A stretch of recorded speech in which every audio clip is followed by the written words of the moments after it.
Hey everybody, we're gonna give it a couple minutes since we're expecting a bunch of people to show, and then we'll get started.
All right, I'm gonna go ahead and get started just because apparently I can't fill in I had the music playing, but uh, it stopped, and I don't know how to turn it back on.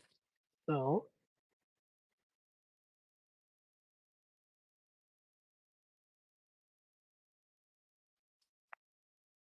all right, guys, uh, why don't we get started?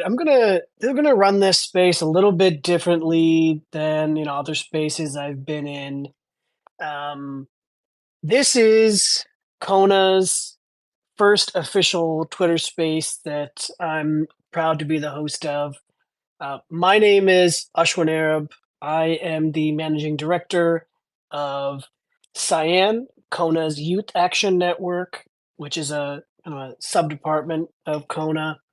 And I really wanted to try spaces because I know a lot of our community is on, and obviously things are moving very fast, and this is definitely the place to have these conversations.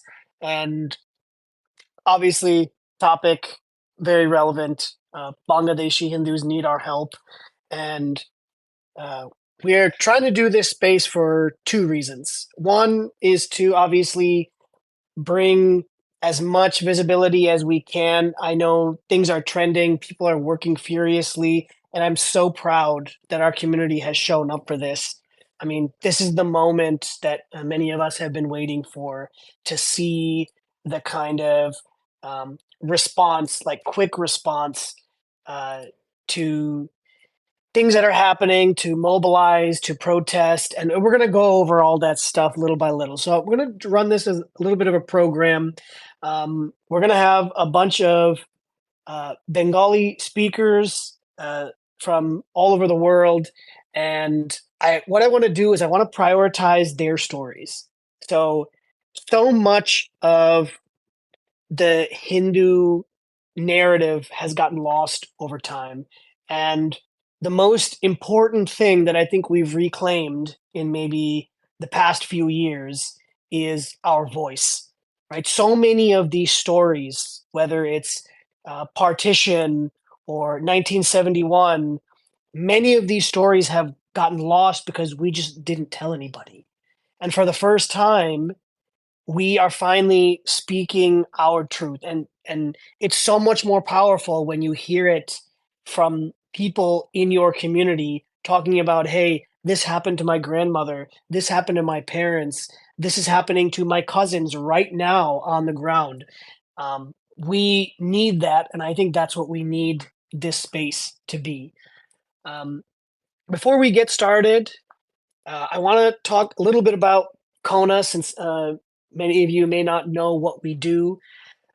Kona is a North American grassroots organization for Hindus in Canada and America to advocate for themselves in every place that you are.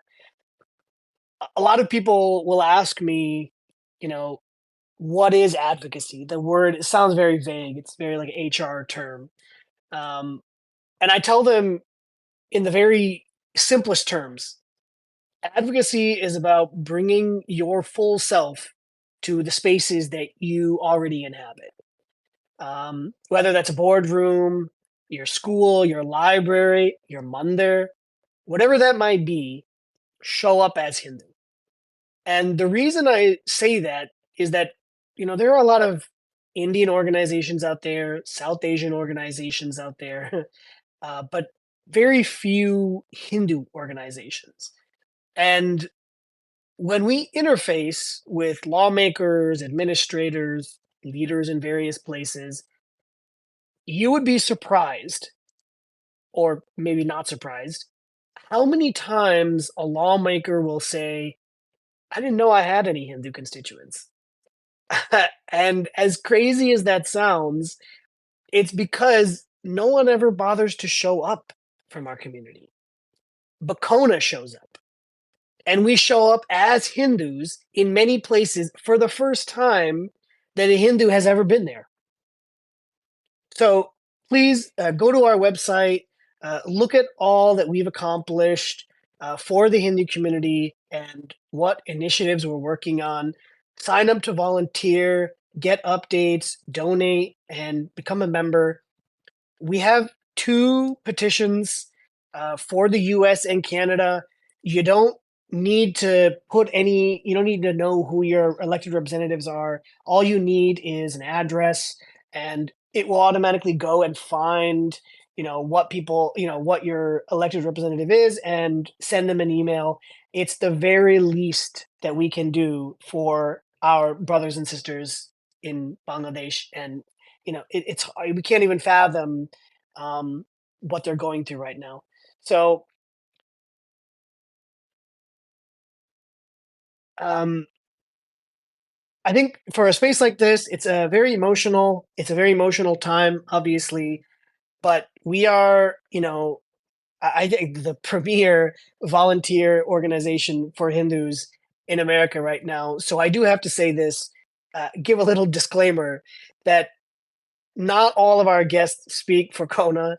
So standard disclaimer that, people will say things and they're going to be their own individual opinions. So with that being said, uh, I want to talk a little bit about the program and what we're going to do. This space will run officially for about an hour. After that, we can probably find someone to host it, and then we can, switch it to someone else. But we're gonna, I'm gonna try and get as many Bengalis uh, as speakers, and we're gonna bring them up to the podium and have them talk a little bit, like just speak. Whoever wants to speak, please raise your hand. I'm going to try and do my best to keep track of everybody. Um, uh, actually, yeah. So I'm going to do my best to try and keep track of everybody's hands, and definitely whoever wants to speak, we're going to get to everybody. I know this is a big space, and I'm running this for the first time, so please bear with me. Um, okay. Um, I see some requests coming in. Give me a second.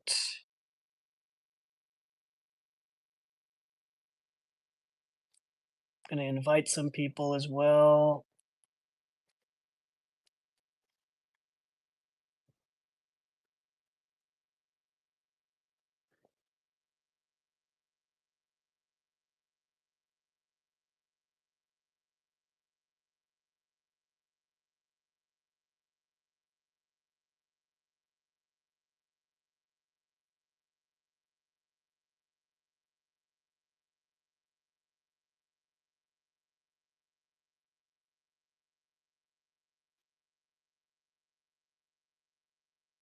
All right.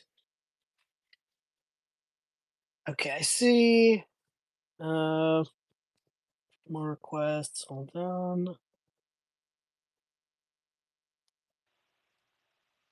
So, as we all know, Bangladeshi Hindus specifically have been under siege for a few days now.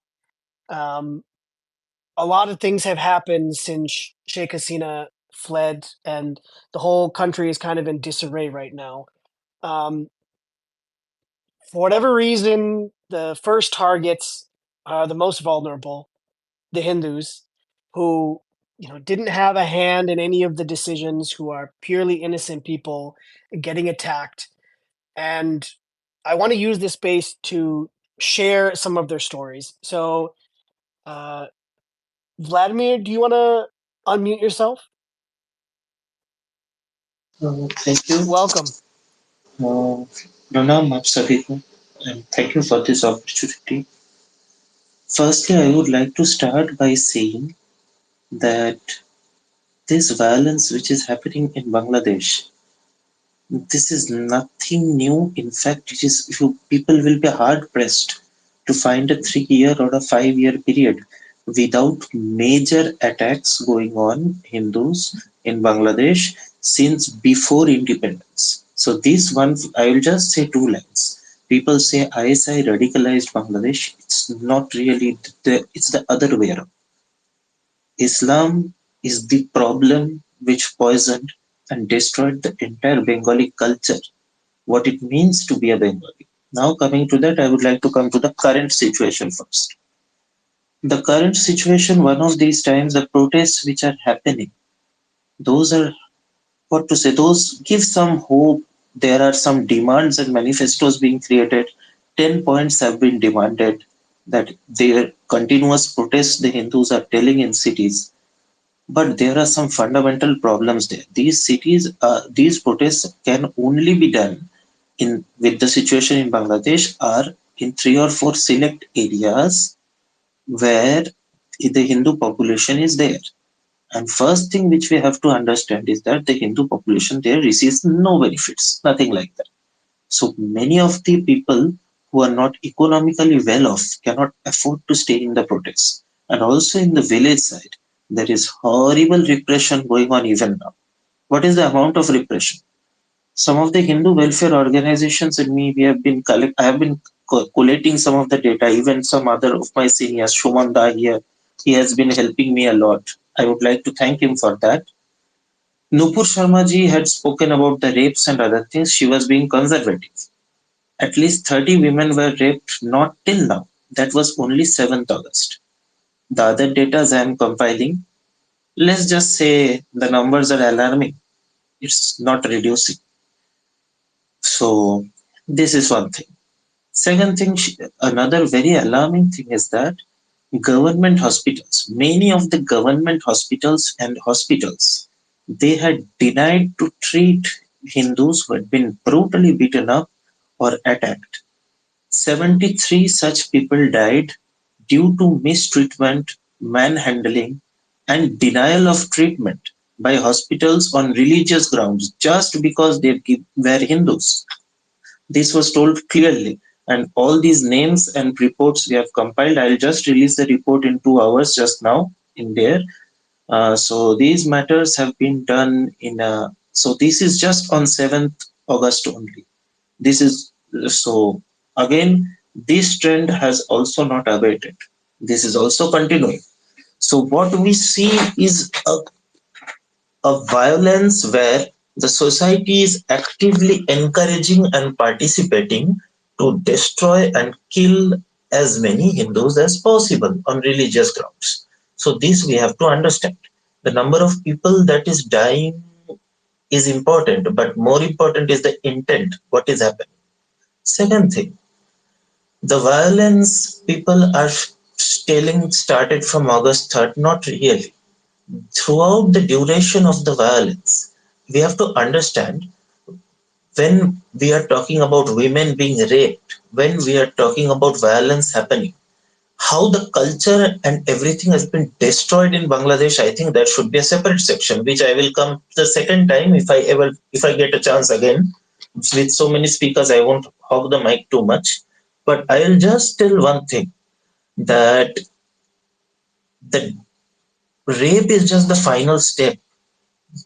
In public domain, calling women as ganimat, calling the rape of a woman as like eating lunch or dinner, harassing and eve teasing became mainstream in everywhere because police would not file FIRs and it became very common way of conversion even without that. That incentivizes rape. And that happened even during so-called non-pogrom times. The entire fertile ground was ready. Rape is just the final thing. that we see. The other part, the suffering, the dehumanization of women, we do not see.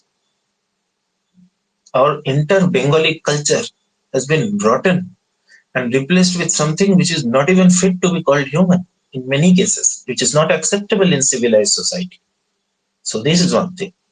Second thing is that a weird mix of xenophobia, Islamophobia, and ethno-nationalism has arrived in Bangladesh, which is more radical and more virulent than Pakistan. This kind of thing is not even there in other places. So in Pakistan, like that.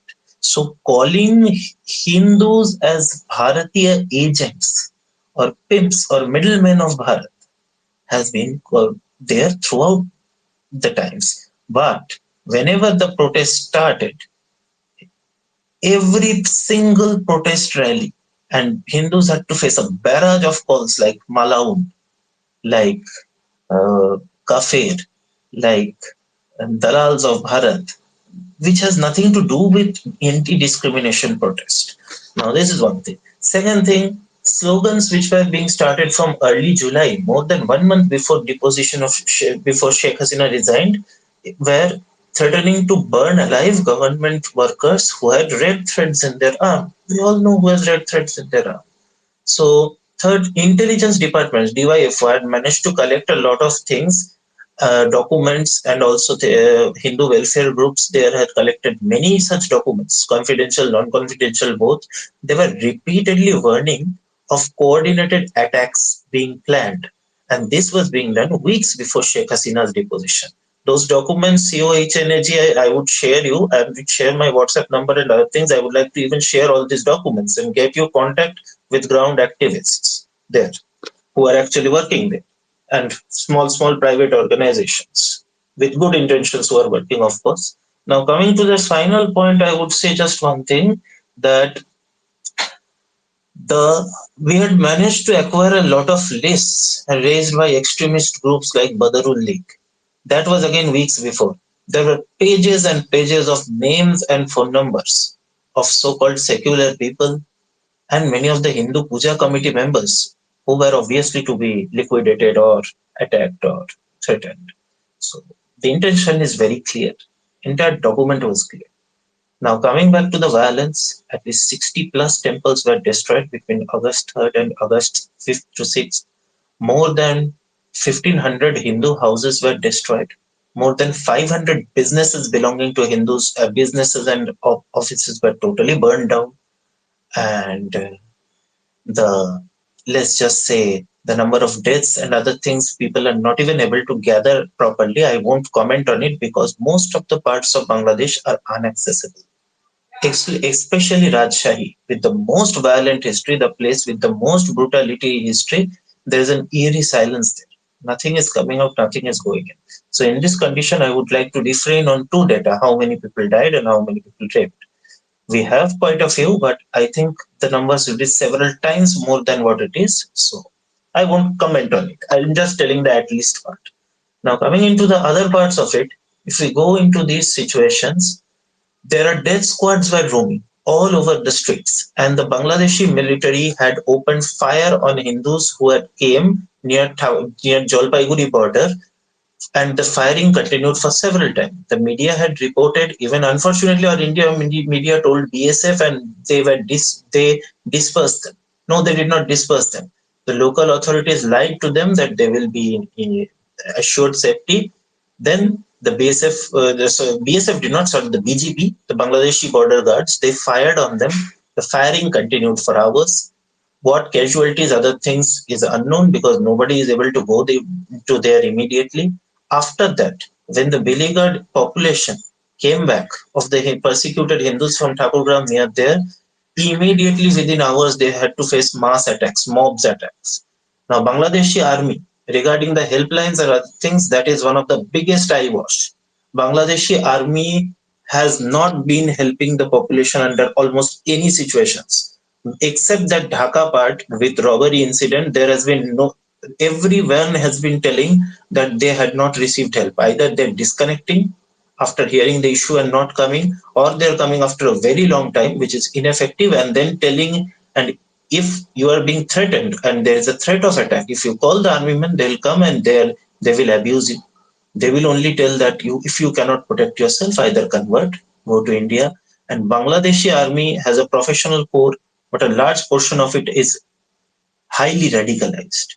And Bangladeshi army has a history of participating with the rioters, rapists, and mass murderers against Hindus and other minorities since 1949, particularly the Ansars, the special forces in civil dress. So this is nothing new from them, and the same thing is happening. Army is telling incentivizing conversion. They're abusing them. They're not providing protection. Sometimes there are allegations of even the army men providing details or complaining or providing other stuff to extremists or other groups. Although this is not institutionalized but done by some bad apples, but still this is creating a huge lack of trust among the people. So with these kind of situations, what I would say is that very urgently, if you, I would assume most of you guys are foreign voters. I would assume two things and expectations are necessary. The Bangladeshi government is made money transfer very difficult to organizations working for Hindu causes. And also, banks outside the Dhaka region is not working properly.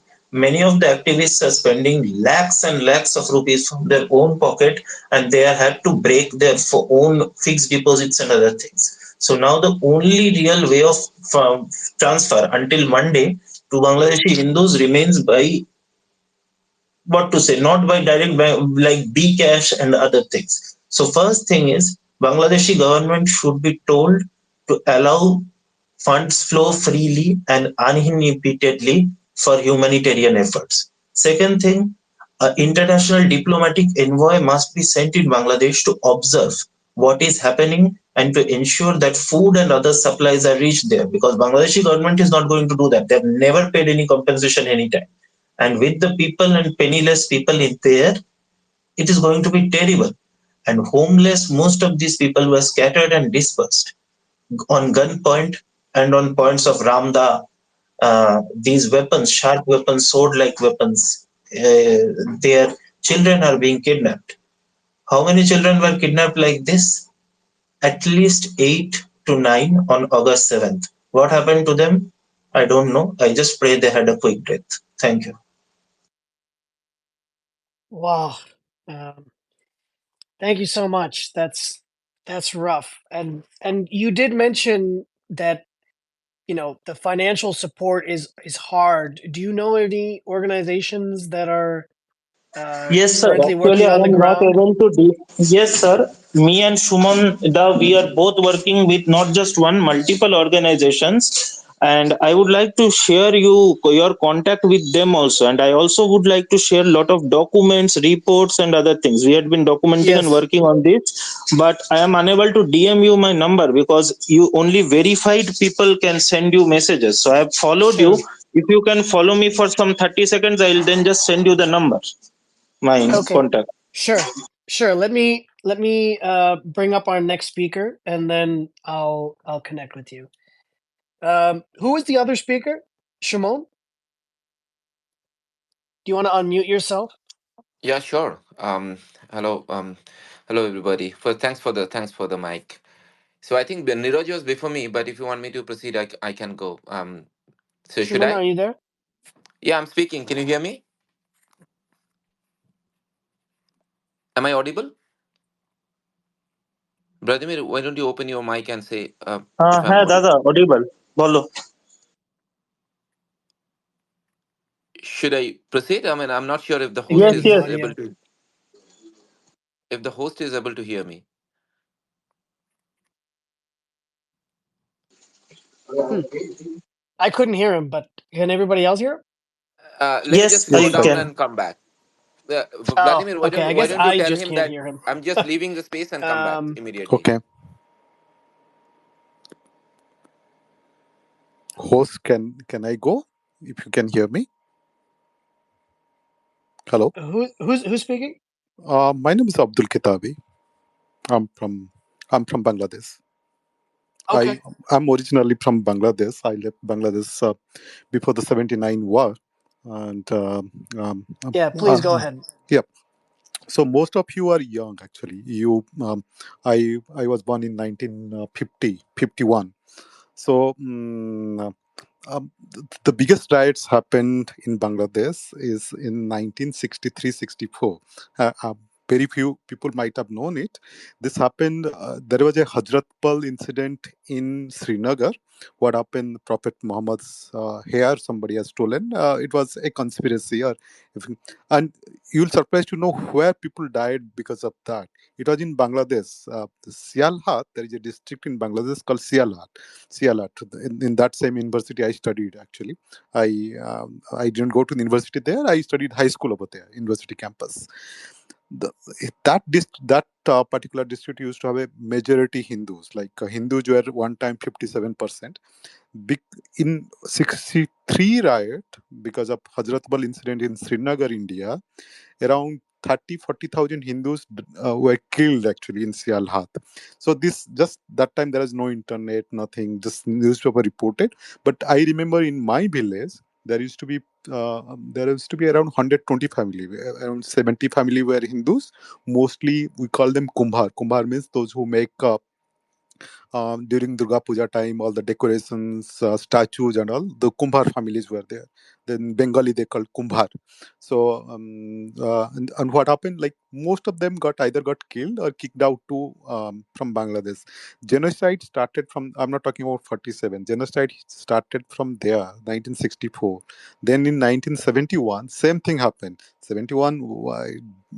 It was a war actually, and the brunt of the war was on Hindus actually.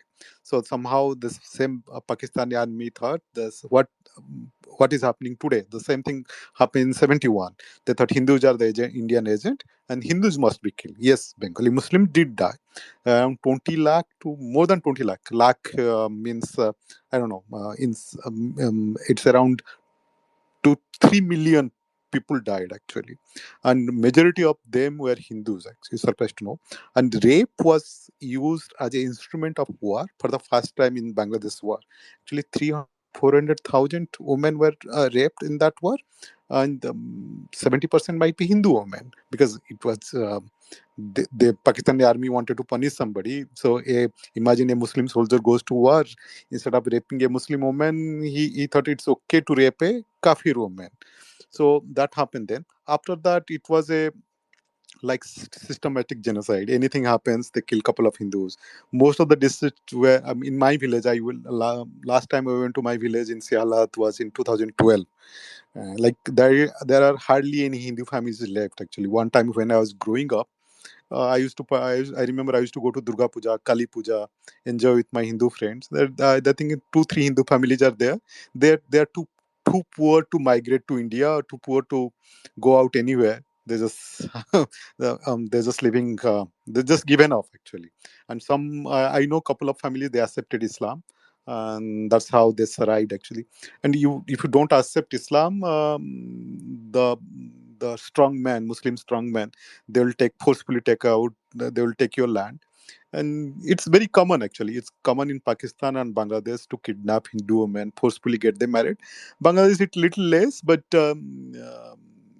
as a Hindu you have to give up your land actually. There is not, so just this same thing happens. Suddenly somebody will come up and they'll say this is a Waqf land, and you Hindu, you are forcefully taken. Waqf land is something, let's see, a Mughal ruler or somebody 200 years back, 100 years back, given that land to the Allah, named that land in the Allah, donated that land. There is no record, nothing. Like Waqf is a very interesting thing. Even the land has any Islamic character, that land Waqf board in Bangladesh can claim that land. Islamic character means like let's say you have a land.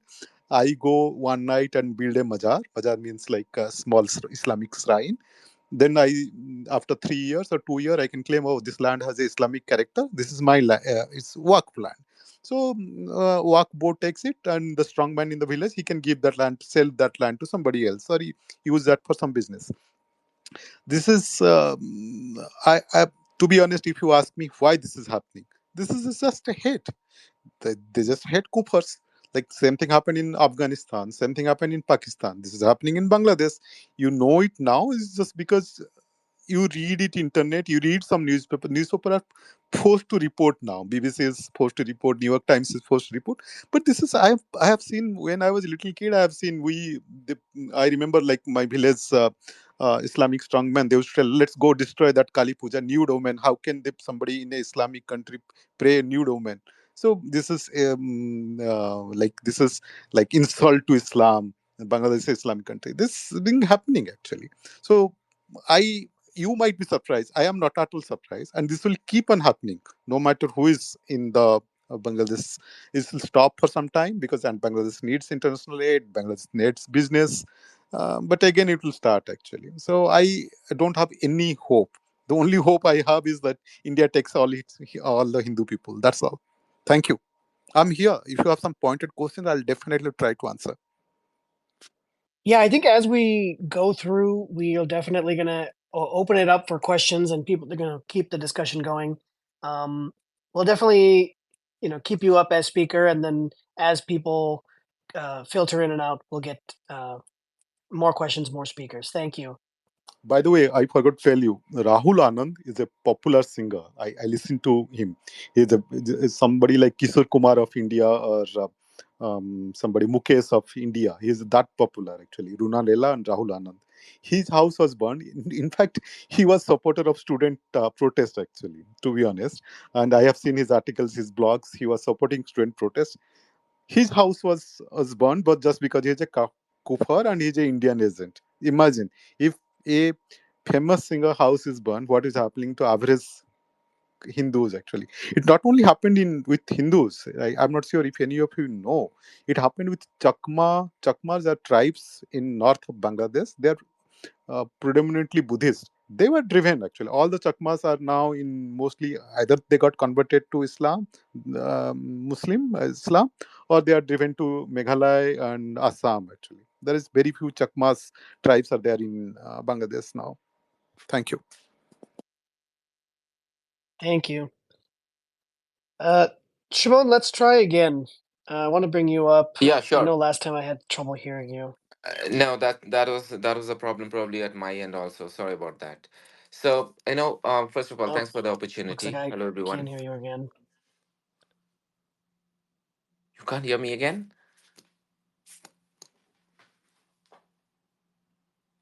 All Yes, I right. can hear you. I can hear you. Go ahead. Okay. So, Yeah, so I wanted to bring a speaker up, Shimon, but apparently I can't hear him. I think maybe everybody else can. Um, let me put you down Can you hear me? and bring you back. Thank you. Okay. I want to kind of shift gears. I know we've been talking a lot about the history and a lot about Bangladeshi society. It's 6:30 right now, so I'm gonna reset the room a little bit, and I know a bunch of people have joined. This room is the first. This room is the first space that Kona has put on. We are um, an advocacy organization in North America, in America and Canada. We advocate for the Hindu community, interfacing with government agencies, legislators, police departments, other first responders, to let them know about things that are affecting us and how we can make lives better for the Hindu community, and also advocate them from abroad, like we're doing right now, trying to be part of this global movement to save our brothers and sisters in Bangladesh. So, right now, I want to bring Rana up to the stage. Rana, if you want to unmute yourself. Hi, Ashwin, can you hear me? Yeah. Mm-hmm. Okay, thanks for arranging this talk. We really needed to share our stories, and thanks for all the efforts for addressing the issue going on in Yeah. Bangladesh. Absolutely. Thanks for being here.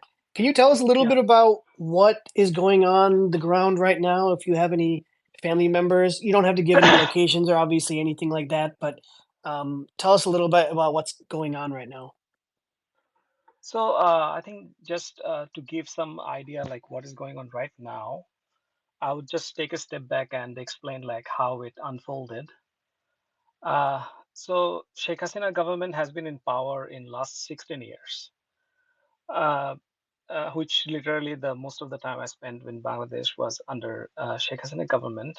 Um, so Sheikh Hasina government has a large voter bloc of Hindus used to vote for Sheikh Hasina because Awami League has always itself as aligned itself with secular policies, which kind of uh, supported a lot of Hindu issues.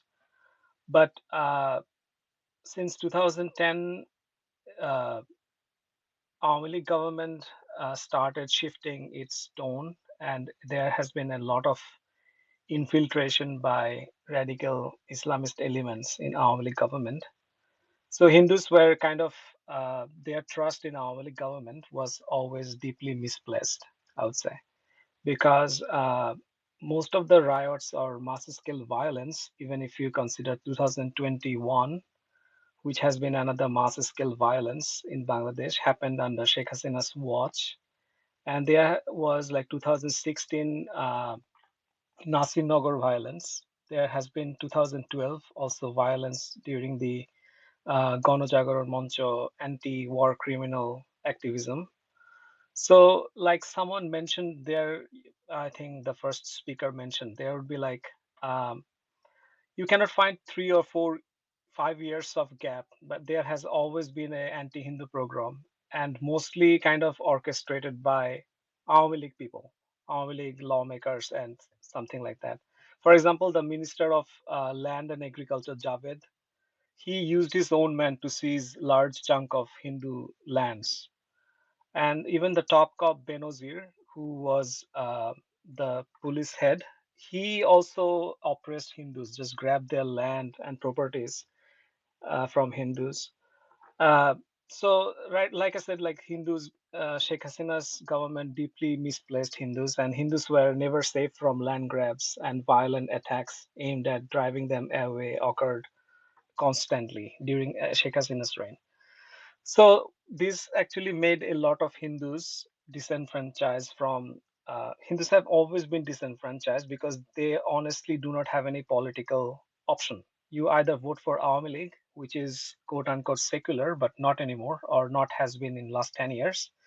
On the other hand, you have BNP, Bangladesh Nationalist Party, and their alliance is with hardcore Islamist party, Jamaat Islami, which literally wants to drive Hindus out of the country.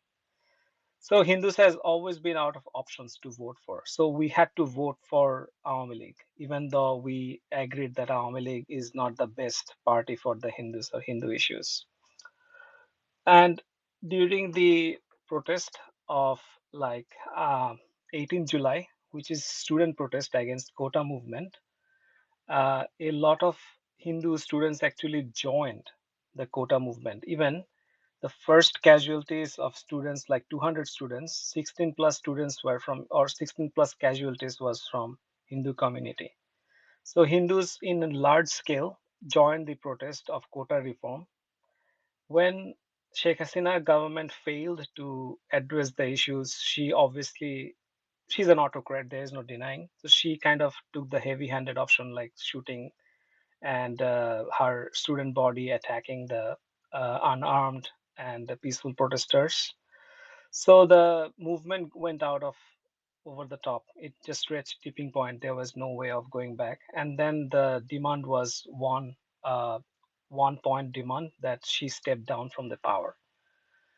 At that point, it was pretty much anticipated for us that something bad is going to happen to Hindus community. We very well remember the 2001 post-election violence when the BNP Jamaat Islami came to power.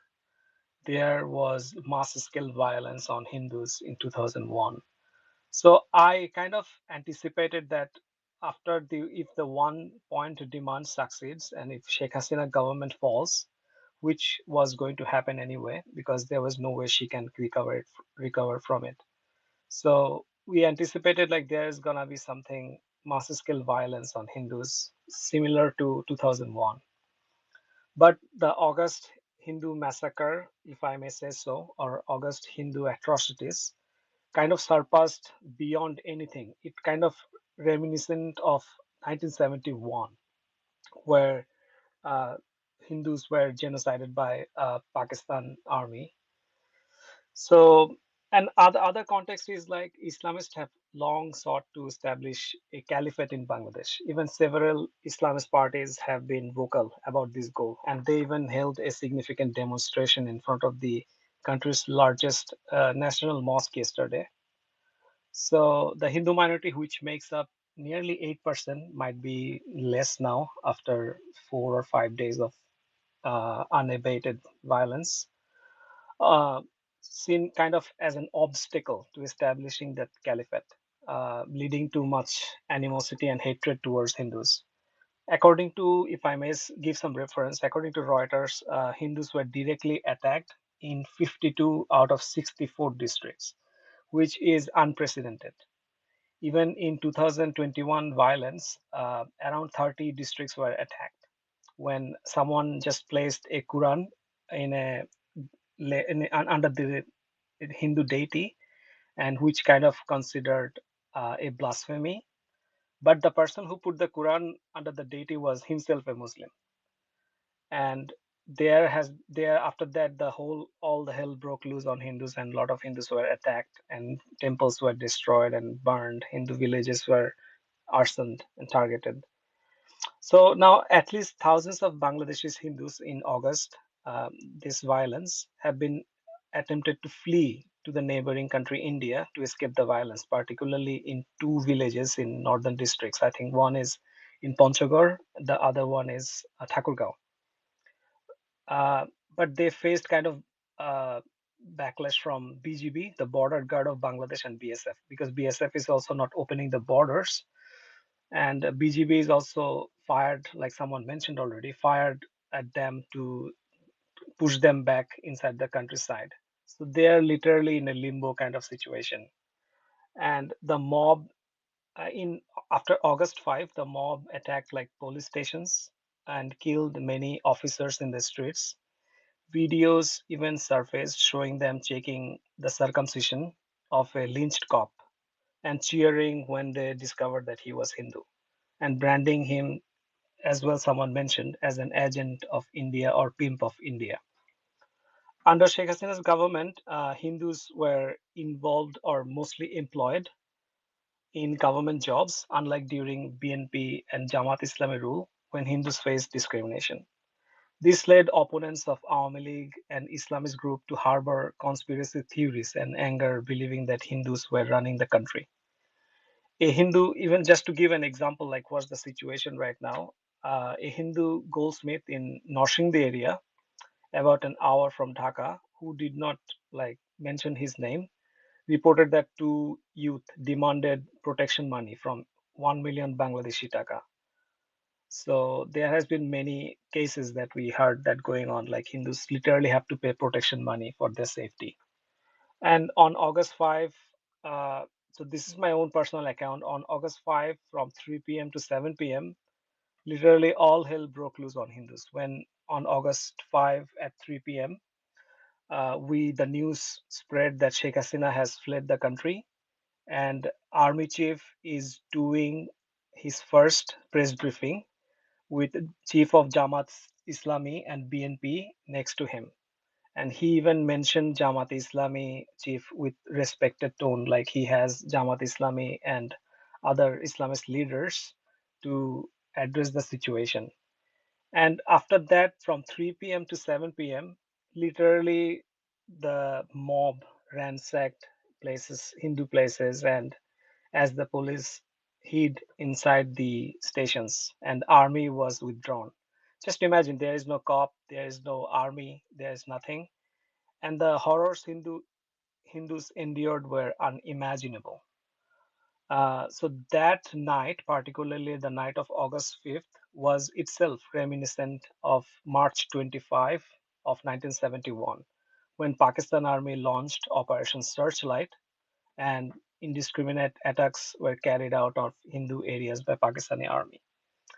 So, so this is what the situation went on, with some slight progress in some specific areas, but in still rural areas, Hindu houses are attacked. Even there were like instances of settling old dispute, land dispute, threatening Hindus to leave.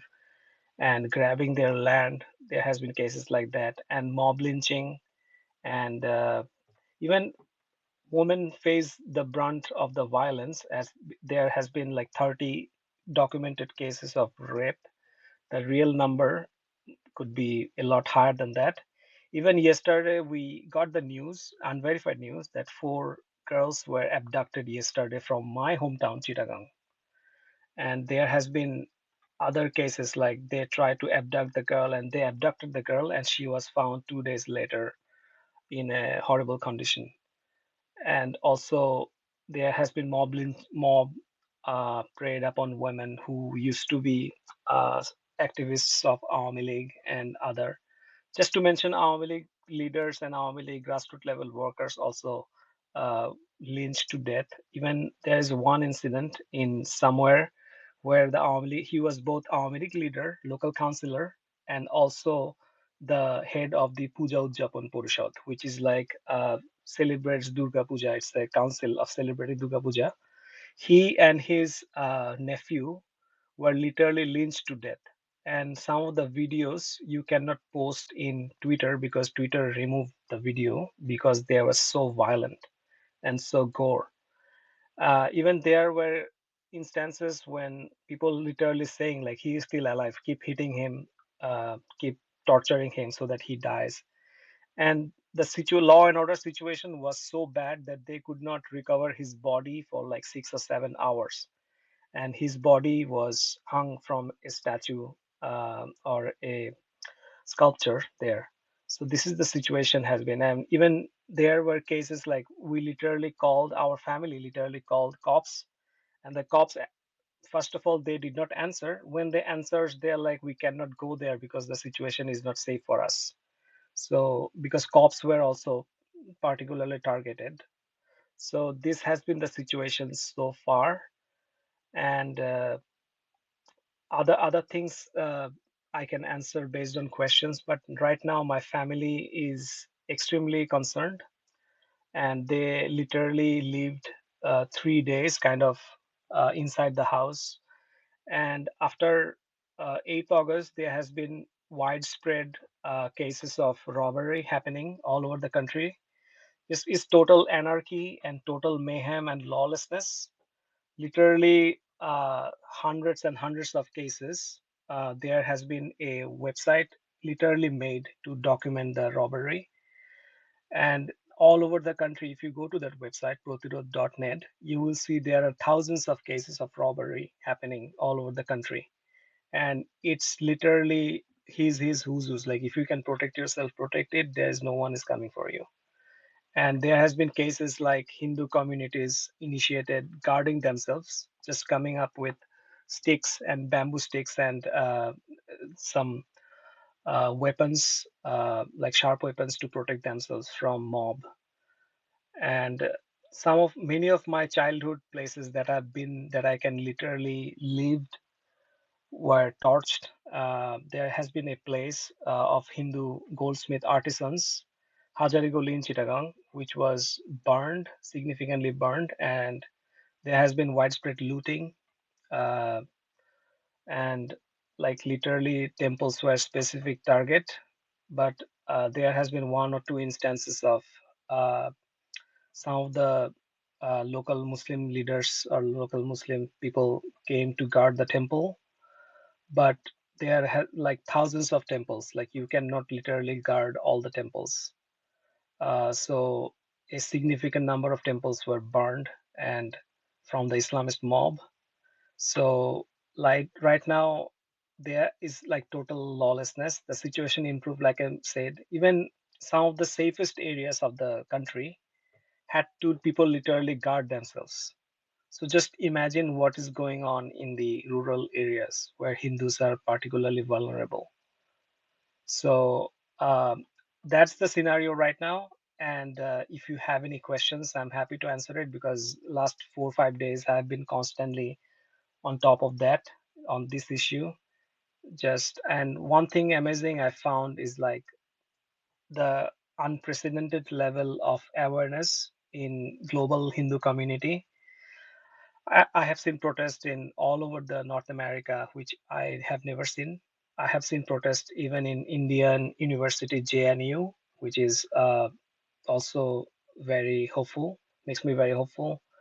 And I think it's a clarion call for us, like global Hindu community, to learn and to introspect. Like if whatever happened to Bangladeshi Hindus can happen to many places all over the world if we do not take care of each other, if we do not feel, if we do not work for our Hindu unity and our Hindu collective consciousness. We must take care of each other, and we must be vigilant so that this anti-Hindu violence, anti-Hindu hate, and Hindu phobia must be properly addressed in both political space and social space. And we must also take particular concern and raise voice for the vulnerable Hindus wherever they are. It's not necessarily just there in Bangladesh. There are vulnerable Hindus in Pakistan. There are vulnerable Hindus in many parts of the world. So we must take care of them so that the people who feel us vulnerable, who think that we are weak, they must get this message. No, there are people who think for them. There are people who care for them. So they are not alone. They are not they are not separated from the world community. We Hindus are a global community, and we need to live as one body. So that's what I would like to say in positive note. If you have any questions, feel free to ask me. I would be happy to answer. Thank you so much. Thank you so much, Rana. It's hard for me to really say anything that can really, I don't know. Uh, there's nothing nice to say, but you did end it on a very positive note, and um, thank you so much for telling your stories. I wanted to make a couple comments before we move to the next speaker. I did pin an actually really nice, heartwarming post. CoHNA has been involved with many other Hindu groups in trying to mobilize our community to bring awareness through protest. And even despite some of the heavy rains that are kind of lashing the East Coast right now, uh, thousands of people showed up in New York City to protest and to raise awareness about this issue. And so it's really heartwarming because like what Rana was saying, I haven't really seen this kind of mobilization so fast ever for any Hindu issue.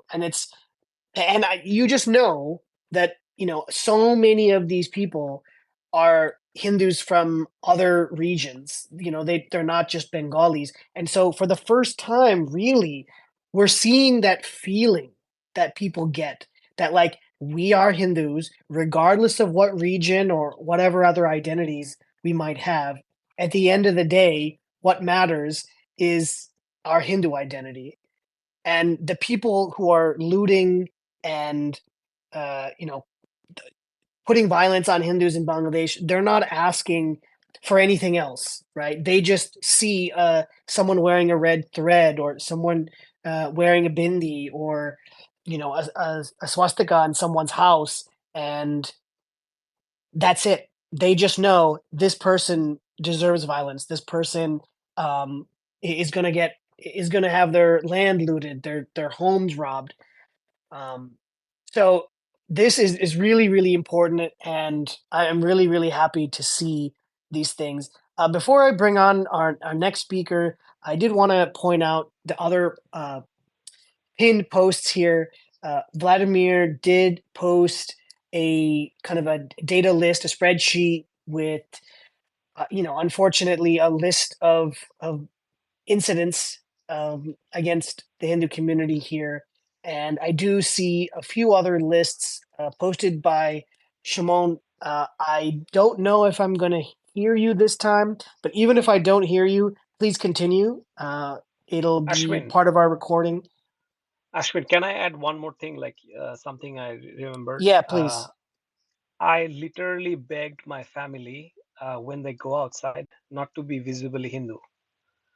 I mean, that's the desperation. Like, because Bengali women, when they are married, they have something called conch shell bangles, which is, and also sindoor. I literally begged my family not to be visibly Hindu and just to remove any thread, sacred thread, if they have in their hand. So this is the alarming situation. I never had to tell this before in 2021, but this year after August, I literally begged them for the safety, and they literally did so because they are particularly vulnerable if they are visibly Hindu. So this has been the situation. Just to want to add that based on what you said. Thank you. Thank you so much. Vladimir, I do see your hand up. I do want to give Shimon the chance to speak. I know he didn't get to say his piece. Um, After him, I'll let you go, and then we'll get some of the other speakers as well. Shimon, do you want Ashwin, to unmute yeah, yourself? Ashwin, am I audible now to Yeah, you? I can hear you. Perfect. Okay, great. Hey, first of all, thanks a lot. See, the last few days have been really troublesome. So, and all of us have witnessed the dehumanization of the defenseless, right? Where majority of our people are Hindus, and that includes, there are videos with even kids with 3, 4 years old, they are being hanged, and women. So also supporters and the leaders of BNP and law enforcement officials, for example, Bangladesh police. But I will try not to mention what has been already been mentioned by Rana and Vladimir. So we have also seen Hindu genocide enablers, and people should understand this. People we know are also playing different role. These guys are known to us. Some of our journalists, some of our political leaders, whitewashing facts, and maybe our acquaintances, friends who choose not to speak up to look cool or gain social acceptance. Most importantly, basically what is happening is you will see influencers mostly from Islamo-leftist ecosystem, and maybe to be correct, legally, allegedly under the payroll of Western masters, would say always want to understand basically that the nature of violence and why it is happening against Hindus. You have seen I think an article in New York Times that say, revenge attacks after Prime Minister exits. And after a lot of protests, they changed that Hindus in Bangladesh like face attacks after Prime Minister exits. So these guys are what they are trying is, there are multiple such attempts happening within India. They, in case of Muslims being attacked in anywhere for whatever reason, they will come all together to condemn that. But in case of Hindus being killed and their women are raped, firstly they would try to say this has not happened, a complete denial of the facts. Then they would try to dismiss your fact, or they say that this is misinformation or Islamophobia, and then they will try to minimize the gravity of the situation by stating the facts, such a way so that they can minimize the atrocities and justify violence. And if you still not convinced, that they would like you to understand why Hindus are being attacked. So there are a few things I want to mention here. The situation has been already explained by Vladimir and Rana. What they have not mentioned is a couple of other things. It's probably Rana mentioned. I missed that part. I'm personally working with few people, and you wouldn't believe, these guys are in Dhaka mainly, relatively better situation and trying to help others. And Vladimir is also involved in some of them, and but the rural segment where situation is unimaginable. I think Rana was explaining. There is no support from the local law enforcement. Police stations are open, but they are confined within, the police station. And you must be aware that, several police officers were brutally killed. And they are suspect of Awami League supporters or sympathizers. And there is another guy. I mean, I just wanted to mention this incident, just that people know the hate towards Hindus. A police officer, his name is Shanto Shah, he was handed over to the Islamist by the Bangladesh army. The way it happens is, huge number of mobs attacked a police station and basically prompting those police to fire in defense. And 2 people died at the scene and one more in the hospital. Then the Islamist came back and attacked the station again, and the Bangladesh army eventually took control. And under the pressure from the Islamist, the Bangladeshi army handed over the Hindu police officer to them. And point to be noted, they only asked for the Hindu officer. After severe torture, the officer was killed. And the disturbing question is, why was only the Hindu police officer handed over, despite several officers, including Muslims, right? I mean, he is the only Hindu officer being involved in initial gunfire. And this clearly shows the targeted act of Hindu persecution over there. Well, Vladimir and I already talked about 73 plus folks, Hindus were not treated there because of their religion or not having enough financial means. That's why we were working together to figure out um, how to get the money to those who needs it for their shelter, food, because there is no help coming from Bangladesh government, and this probably nothing will come again. And I was working with 4 people. This is again heart wrenching. I was working with 4 people 3 days ago, and this is probably Vladimir. This is another group that Vladimir is not aware of, and they were desperately asking for help to cross the border. And one of them were killed on that night. I came to know the next day when I woke up, and in the morning I made a phone call, and then to the other guy, and we couldn't make unofficial arrangement to take them inside. So these are facts, right? Now think about what is happening in Bangladesh. Hindu population reduced from 8.54 percentage to 7.95, 8.54 in 2011 and 2022. I'm not even going to 1947. So 8.54 to 7.995 in 2022 census. And Muslim population increased from 9 point, I think, to 91.4 or something. So at this moment, we have approximately 160.5 million, probably Rana, you can correct me, 160 plus million Bangladeshis, right? And approximately 14 plus million lives in Dhaka. Exactly 170 million. Okay, 170 million. Okay, thank you. So the main problem is, this is the situation we described. The main problem is how to keep them alive until Indian government decides something that actually helps Hindus there. Even if you want to bring them India, there is no clear path to it, right? Everyone's throwing their own opinion. And those who were, exposed in the human chain yesterday in Dhaka, and people whom I'm working with, they're saying, now the problem is there is nobody to safeguard them. There's no, Vladimir was mentioning, there is no police, there is no army. An army is always Islamist aligned. Police is relatively, that's what I heard, is relatively, if we can call them secular in Bangladesh context. There's nobody to safeguard them. Now those Hindus are also exposed.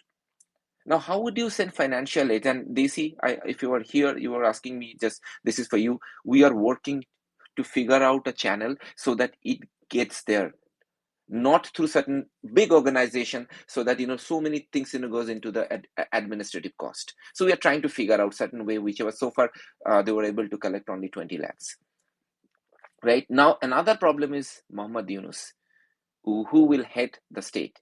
And what he said, if you remember, recently he said, if required, by the way, his in-laws are from West Bengal. There's a place called Raniganj. And he said, if required, I can create mayhem in my in-laws' cities.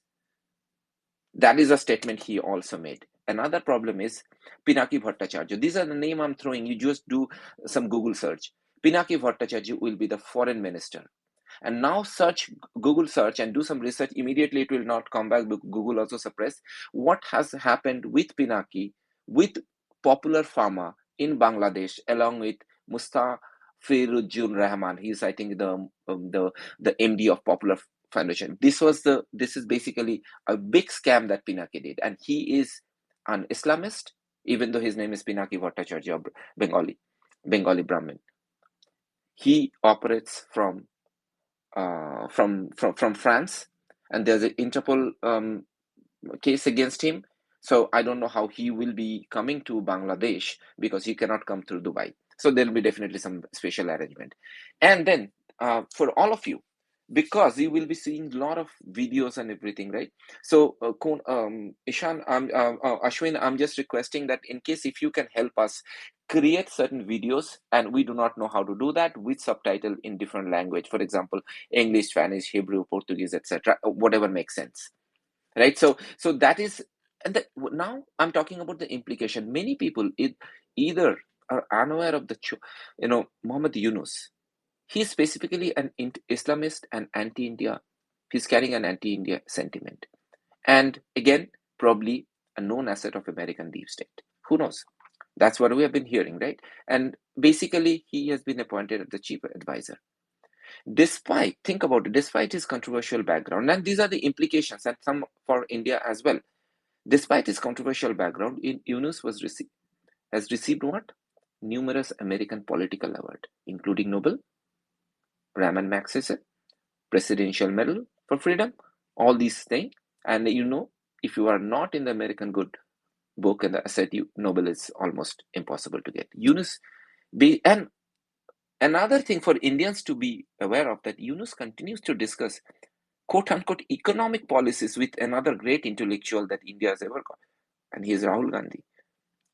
And industrialists like Narayan Murthy supports his policies and him as a person.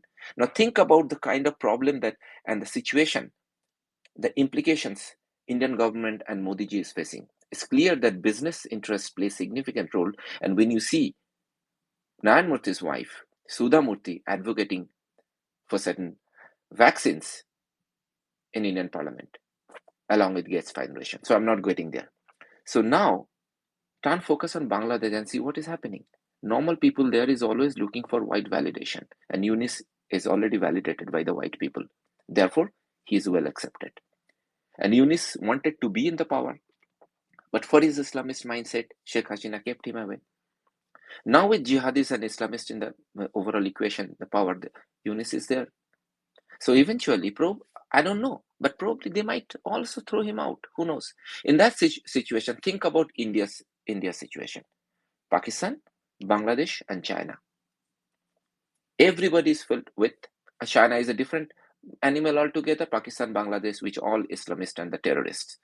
Therefore, India will have to invest significantly into its security, and India's growth trajectory will be impacted. And that's exactly what Western powers want. And they do not want to see a broken India, but a strong India is basically also is not a wish list of the Western power, right? So that's a huge problem for us. And the problem, and another thing, I just wanted to mention is that you asked about the personal experience, and I'll just end with my personal experience, what I heard from my grandmother a long time ago, right? They also moved from Bangladesh to West Bengal. And I know they often told us the story about how beautiful their old homes were and how they loved living there. But they did not, this is again, I grew up in Marxist West Bengal. They did not tell us the whole story. What is the story? The story is they never told us the real reason why they had to leave. It was not about food. It was about protecting their religion. It was about keeping themselves safe. It was making sure their families, especially the women, were treated with respect, not raped, and keeping their last limb intact. That has never been told to us.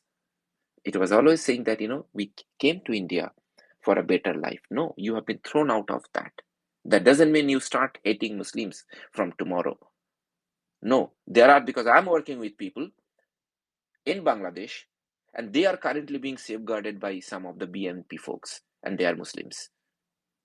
Very few, but at least they are few. Therefore, I will never make that statement. However, we'll have to keep educating people the general mindset of the Islamiyat. So thank you. If you have any questions about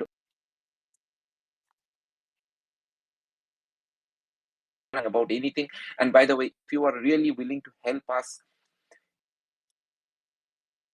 help these guys specifically to get. Thank you, guys. Thank you so much. Yeah, we'll definitely connect. I'll send you a message, and then we can continue the conversation from there. All right, Vladimir, I said you could go next, but I want to try and keep it short so I can let some other speakers go ahead. Please unmute yourself. Thank you. Thank you. I just want to add a couple of things. Not just Mohammed Yunus is Raniganj link. Thank you, Dada, for telling that. Also, Mohammed Yunus has almost no Bangladeshi link. He has no house or properties. His wife is also not of Bangladeshi descent, so he does not have sufficient incentives to treat Bangladesh well also. And the second problem which Bharat we will have is that our entire northeast is going to burn very soon, most likely. Already the violence of the church-backed cookie terrorists in Manipur had started. Jamatul Ansar, Chin Cookies, Badarul Lake, these groups, every one of these groups have received American funding. Now, with this kind of a government at the helm, we are going to have a lot of headaches there. Now, coming to the situation, I would like to go just into the social aspects of one or two things. Bangladeshi Hindus have suffered a lot, and there are certain elements where you will see people telling secular words and other things. Yes, communism, Marxism, and secularist education system has also affected. And one of the biggest problem in Bangladesh is that currently the madrasa type education system, it is made so cheap and the government has invested so much into it, particularly Sheikh Hasina, that the other traditional educational system has been so neglected that 70% of Bangladeshi minorities or Hindus cannot afford the traditional educational system. And even in the traditional educational system, Hindus are being taught that Islam is the only true religion. That has been Islamized a lot. So there is an inherent subversion of the education system going on. They had also learned from the church playbook. So these kinds of things, we do not have that much time, because the more time it goes, the remaining Hindu population is going to be deracinated. And what is the situations? And I would just like to come into the solution part. What is the real solution? The real solution currently is safeguarding them, and as we discussed, sending diplomatic envoys, ensuring that Bangladesh government acts honestly and allows fund transfers for humanitarian purposes and to protect them. But the long-term solution, unfortunately, Bharat has to decide whether a stable Bangladesh is in the interest of their well-being. And also, the territorial Bangladesh is as much a land of Hindus as anything. We have our Shakti Peeths there. We have Chandranath Dham. Every blade of grass there is ruled by Ma Durga. This cannot be Islamized, and Hindus cannot be thrown out and their lands be grabbed out. Sheikh Mujibur Rahman introduced the 1971 Enemy Properties Act just to grab the land of Hindus who were victims of the 1971 genocide of the Pakistan army. So in this case, I would also like to say that maybe it is time to consider creating a buffer state or an autonomous zone, or something including the or parts of maybe Indian states, including the Rangpur, Khulna, parts of Rajshahi, parts of Mymensingh, Srihotto, and Chattogram areas, so that the minorities can live in a place where they are being treated like humans. Because in Bangladesh, they are not. They lack basic human rights, and the way they, particularly women, are being treated, not even medieval society treated women like that. Thank you. Thank you so much, Vladimir. I see a couple people. Ashwin, Who is this? Ashwin, Oh, just okay. 10 seconds, if Yes. I may. This is Shuman, just 10 seconds. So I will give three names in case if you are seeing any YouTube or anything, just be careful. The first name is Ilyas Hussain. He's an NTV journalist in US. Ilyas Hussain. Second name is Jawad Nirjhor. JAWAD operating from London. Another one is Zulkarnain Seer. He's an Al Jazeera guy. Just make sure you were basically waiting every information, and they are, along with Pinaki and Yunus, they are all are anti-Hindu and anti-India. Thanks again. Thank you. I want to share a post with you guys. CoHNA Canada is going to be holding a vigil in Nathan Phillips Square in Toronto. Let me just share this. I want to pin this for you guys. If any of you are in Canada, CoHNA Canada has been extremely active trying to get protests and vigils for our brothers and sisters in Bangladesh. There was one in London, Ontario, one in Calgary, and then Also, we have one coming up in Toronto. I know probably most of you are in the GTA, the Greater Toronto Area. So if you're there, do definitely check out our pin post. And once again, definitely go to CoHNA.org, see all of our initiatives, see how to get involved. We can definitely bring you into the larger Hindu activist community so that we can continue, for example, making videos, keeping track of all the violence that's happening so that we can definitely prove that Hindu phobia is alive and real. I just want to make one point before we move on to our next speaker. Uh, Peter Shaw, I think we'll have you next. But just one moment before we continue, there is a startling amount of whitewashing and complete denial about the violence. I don't know who the reporters are.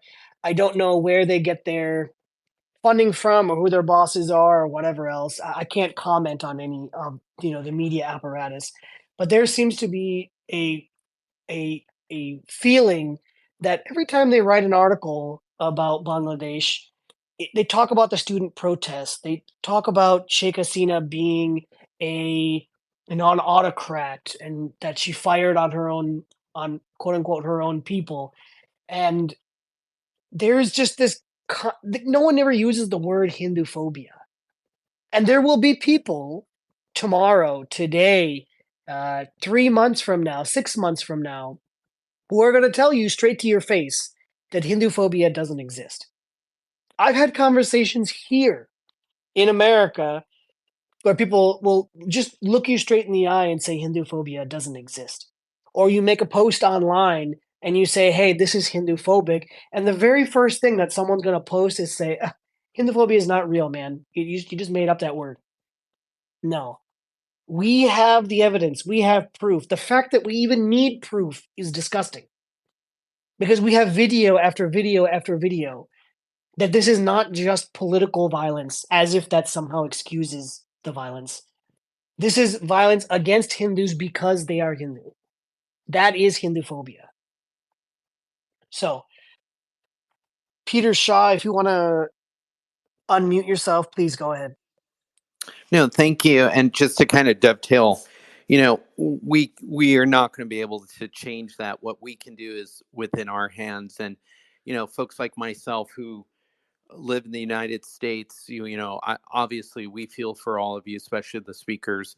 And, the goal for, I would think, in this opportunity, this space is to create a strategy, a plan. And, the thing I've been tracking with what CoHNA, and again, thank you for all the work you guys have been doing, HAF, Hindu Action, is number one, it's, definitely the detailed documentation is very critical. Like you said, there's a lot of misrepresentation, a lot of just marginalization. We have to have that data. It's very critical. No one does anything unless you have true hardcore data facts. So I applaud all those who are doing it carefully, meticulously, getting it to the right people. That's the key, the right people. Because in this type of media, people can abuse it, manipulate it. They can take a video and they can swing it and say, look, you guys are lying. So keep doing that. I think the other is we have to be able to get critical mass of elected officials, organizations. We're in a world where it's like fear of missing out, birds of a feather flock together. There are groups who won't do anything unless they see this other group do it. And that's all just politicking.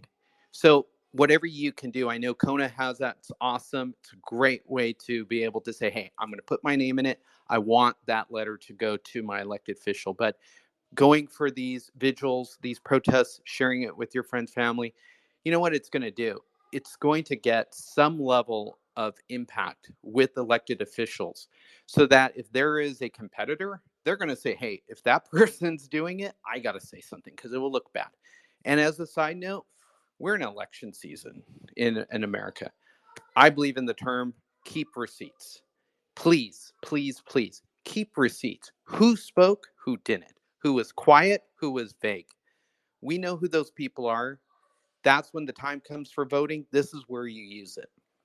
And then the idea of doing that is we're hoping and praying, and again, I could say hope and pray, and that's not going to do anything for those who are there in Bangladesh. But the goal is to get enough critical mass to say, look, we need to have some level of humanitarian aid. I can try to armchair it from here and say, look, let's create a humanitarian corridor. We got to get Bharat to go in there. I'm going to use the quote that Kushal Mehra had said. It's way above my pay grade. I know what I can do, but one thing I'm very blessed by Bhagwan, if there's any opportunity to donate money to humanitarian groups, I saw a human rights organization, I may be quoting it wrong, but it's a humanitarian rights organization in Bangladesh.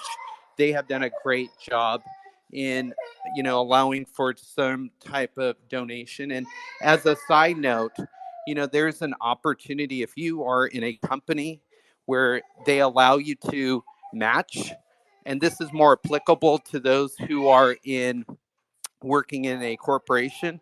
It's important. That's what I have done. I've been able to try to donate that money and get it matched. So, I want to end this with what we had heard about the march is Hare Krishna, Krishna Krishna, Hare Hare, Hare Ram, Ram Ram, Hare Hare. Thank you. Jai Shri Krishna. Thank you, Peter Shah. If there are any other Bengalis in the crowd, Bangladeshis who know people or have some on the ground reporting that they can give us, I do want to give them priority at this time since things are extremely fluid, things are moving fast. We do want to hear those stories. So I think we have some speaker spots still available. If you would like to speak, please send me a request. I'll bring you up on stage. Shimon, did you want to speak again? See your hand up.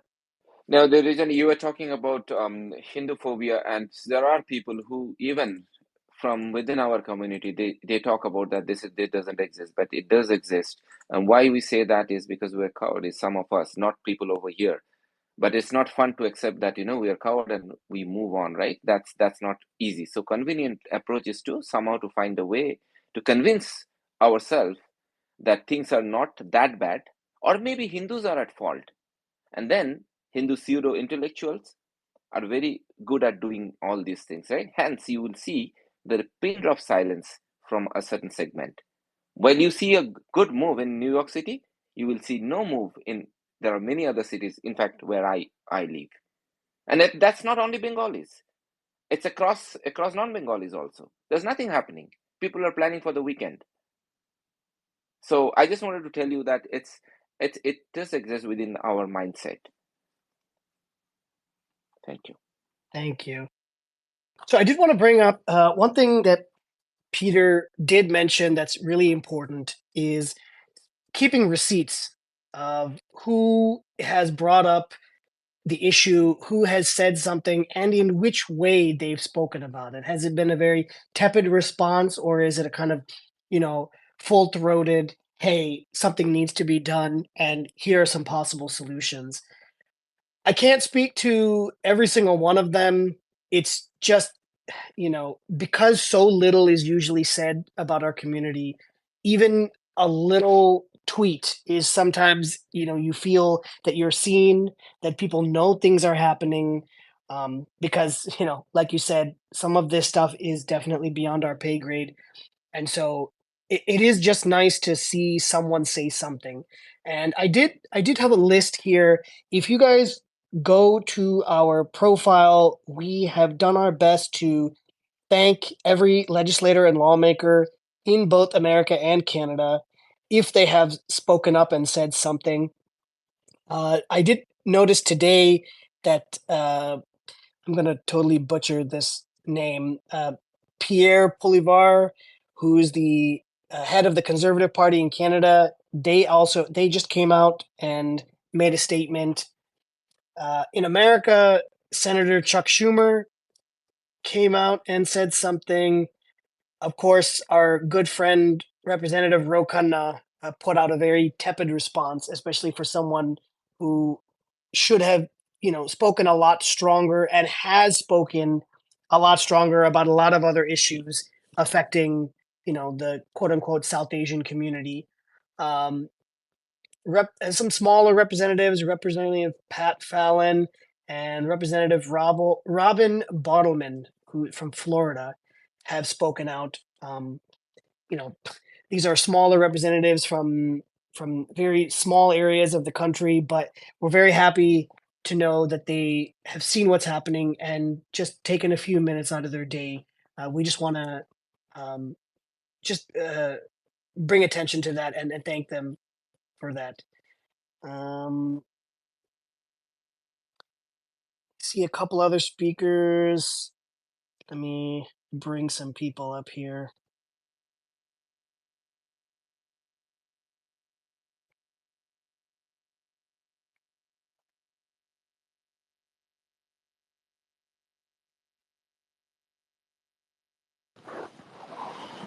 Richa Sinha, Dr. Hi, Sinha, did you want to? Yeah, go ahead. hi, Ashwin. Yes, I've been intently listening to all the speakers, and first of all, I would like to make a comment on Rana ji earlier, who was speaking that the global Hindu community is making a note, and it warms my heart to see how the global Hindu community is standing up. I think something has changed this time. I can see that sense of camaraderie is very real across the world. So we are with you. On the comment that Shimon make about Hindu genocide enabling and not speaking up, I completely agree. Not speaking up is not an option, and that's enabling the Hindu genocide that's going on in Bangladesh. So we all need to speak up, and I commend CoHNA and other Hindu organizations across the world who are shedding light on this. And for people who deny Hindu phobia, I would like to say that denying Hindu phobia is Hindu phobia. And we need to just move on to the next stage. But people who are denying Hindu phobia will keep denying it. I don't think we will ever be able to change it. The only way to reverse that is by drowning those noises and keep going on with what we are doing, and we're doing it well. um Without speaking too much about what's, again, all the speakers have spoken a lot about what's happening in Bangladesh, but I just want to speak a little bit about our Scottish Hindu Foundation, what we've done and how we are mobilizing our resources to help the Bangladeshi Hindu community. um, we've written to David Lammy, and we've written to our First Minister, bringing in light what's happening in Bangladesh. There is, if you look at the Scottish Hindu Foundation page, there is a Scottish addendum. Somehow we had preempted this even before. So at the time of elections, we had written on our addendum the fact that there is refugees, Hindu refugees in Pakistan, in Bangladesh, who are in a dire state, and there is a Scots strategy. So one of the things somebody mentioned, how the Indian government, should help Bangladeshis Hindus, but the onus to help Bangladeshis Hindu is not just on the Indian government; it's on the governments across the world, be it American, be it Scottish, be it English. It's across the world, and Hindus have to lobby for this.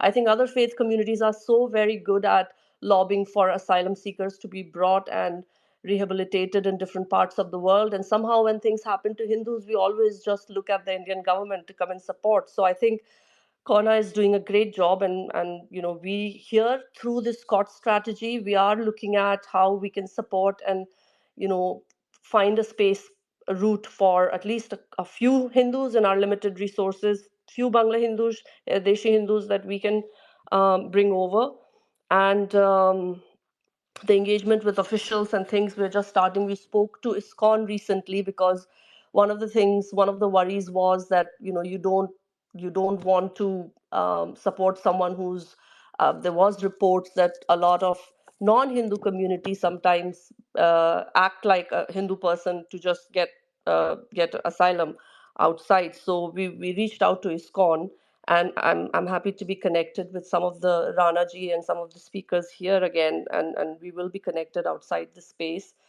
So that's my 2 cents. And the proactive engagements, we are reaching out to all interfaith bodies because there's complete silence from the government officials in the UK. Hindu Forum Britain has sent a letter as well to David Lammy. So we are, sort of lobbying for people to come out and at least put out a statement to say that this is something that matters to the Hindu community. And interfaith bodies, our representative in interfaith bodies, our Hindu societies, we are all having discussions in the background to make sure that statements are put out in support. And more than that, we go ahead and then go to the next stage of how we can help our brothers and sisters in Bangladesh, and keep creating the right voice for this. So yeah, thank you very much for including me in this space, and we will be putting out more on Scottish Hindu Foundation around this. Thank you. Thank you, Richa ji. Appreciate our voice on this, and nice to hear that Hindus all over the world are getting involved. Okay, let's see who else we can bring up here. All right.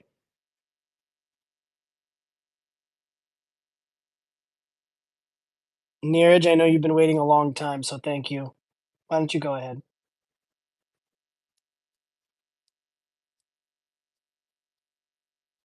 Neeraj, are you there?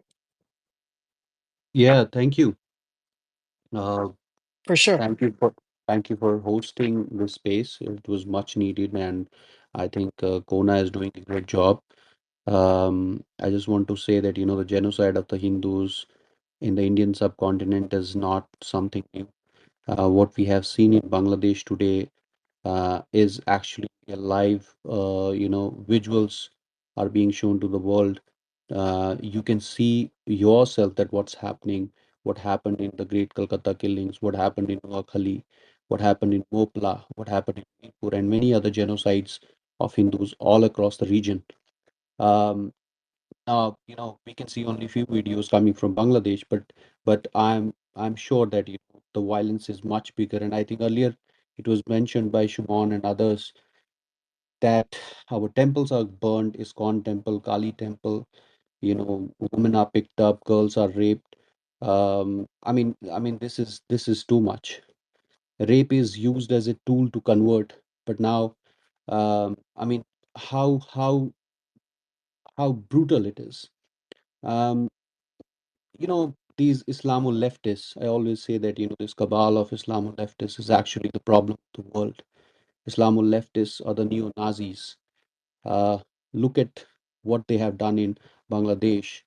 I don't want to name anybody, but it's the whole global left which has joined hands, and they have overturned a democratically elected government, and on the name of democracy. That's the irony over here. I was just watching a video of Rahul Gandhi, the leader of opposition of India.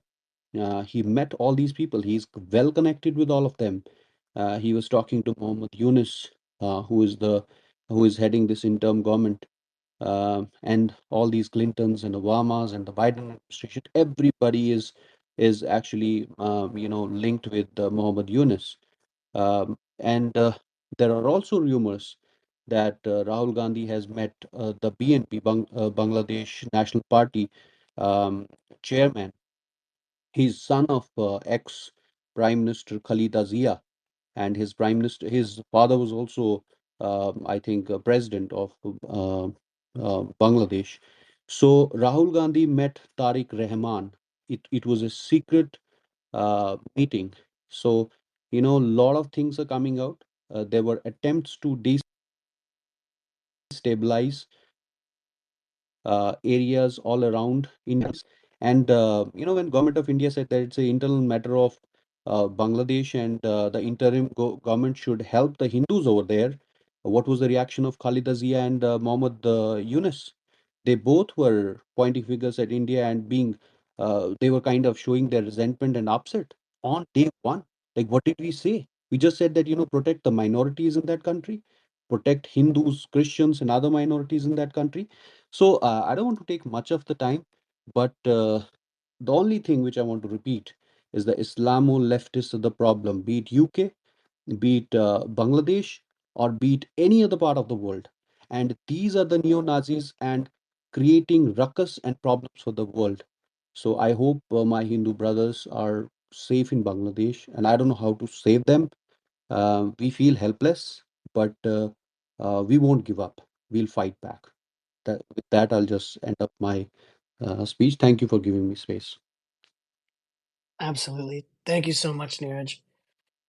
All right, so this is I think we're gonna bring this space to a close. I know many of you are probably eager to keep speaking, and I do encourage someone from here to start another space, and please keep talking.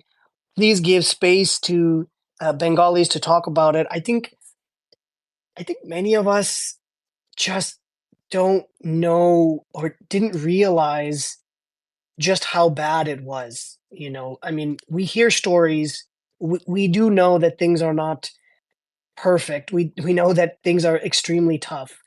But I think for me especially, I didn't realize just how constant it's been since 1947. I don't know that it just feels like there hasn't been any space for the Hindu community to breathe. And I really want more people to know that. But we do have to bring this space to a close. I do want to say one more thing before we close. CoHNA is definitely working tirelessly. I can tell you that in the past few days, I have seen people, forego sleep and everything else, especially as the weekend comes for us, that they have put aside everything to make sure that we have put together protests and vigils and letters to our lawmakers, and holding spaces like these. And I really implore you, for those of you who want to get involved, who've been sitting on the sidelines, definitely go to CoHNA.org, sign up to become a volunteer. We can give you the tools to make the most impact in a situation like this. It's not enough to just say, these things are out of my hands. Nothing is out of our hands. We can do it, and that's why we're here. Otherwise, we wouldn't be doing this. We wouldn't be sitting here for hours and hours and hours making this happen if we didn't truly believe that we could make a difference. And I believe it. I believe it. With God's grace, we're going to do it. So I really encourage you all, sign our petitions, join our vigils, join our protests, continue to send letters to your lawmakers, and let's make life safer and better for our brothers and sisters in Bangladesh. Thank you so much to everyone. Have a good night. Namaskar.